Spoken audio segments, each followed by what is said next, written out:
महंगाई की मार ने आम आदमी के बजट का बैंड बजा दिया। फल सब्जियों से लेकर तेल और दाल तक के दाम में बेतहाशा बढ़ोतरी हुई।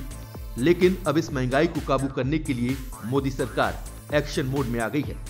महंगाई पर काबू पाने के लिए वित्त मंत्रालय ने कुछ एग्री कमोडिटीज के वायदा कॉन्ट्रैक्ट में कारोबार को 1 साल के लिए निलंबित कर दिया है।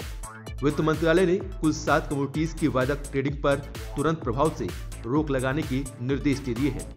इन 7 कमोडिटीज में चावल, गेहूं, सरसों, चना, मूंग, कच्चा पाम, सोयाबीन ऑयल जैसी कमोडिटीज शामिल हैं। इन कमोडिटीज की फ्यूचर ट्रेडिंग पर 1 साल के लिए रोक लगाई गई है। इनमें मौजूदा सौदे को सिर्फ खत्म करने की इजाजत है। दलहन और तिलहन की कीमतों में तेजी के बाद सरकार ने ये कदम उठाया है।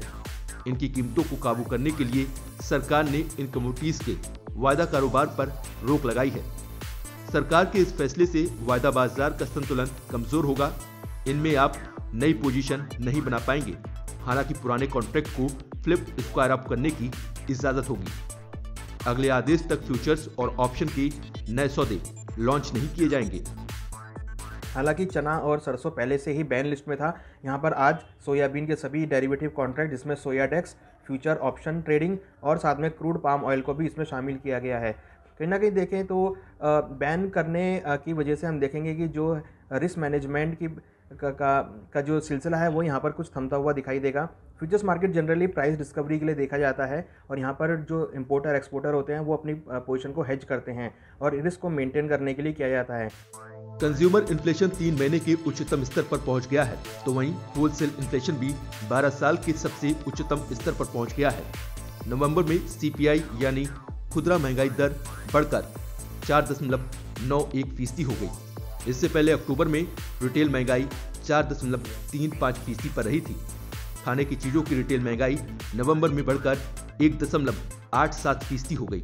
वहीं सब्जियों की रिटेल महंगाई की बात करें तो ये 13.62% पर रही है। दूसरी तरफ दालों की रिटेल महंगाई 3.18% पर रही है।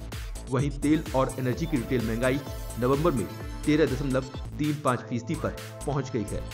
केंद्र सरकार और राज्य सरकारों की ओर से एक्साइज ड्यूटी में दी गई राहत का भी महंगाई पर कोई खास असर नहीं पड़ा। बाजार के दिग्गजों का कहना है कि घरेलू मुद्रा की लगातार कमजोर होती स्थिति खुदरा बाजार पर महंगाई का दबाव और बढ़ा सकता है। इन फैक्टर्स को ध्यान में रखकर ही सरकार ने इन हाई ट्रेडिंग वॉल्यूम वाली कमोडिटीज की वायदा बाजार पर रोक लगाई है। हालांकि सरकार के द्वारा ये जो कदम लिया गया है यहाँ पर इन्फ्लेशन को कंट्रोल करने के लिए देखने को मिला है। कहीं ना कहीं देखें तो वैश्विक स्तर पर सोयाबीन और क्रूड पाम ऑयल के भाव बढ़ते हुए दिखाई दे रहे थे। उसको कंट्रोल करने के लिए भारतीय सरकार की तरफ से, सेबी की तरफ से ये कदम लिया गया है।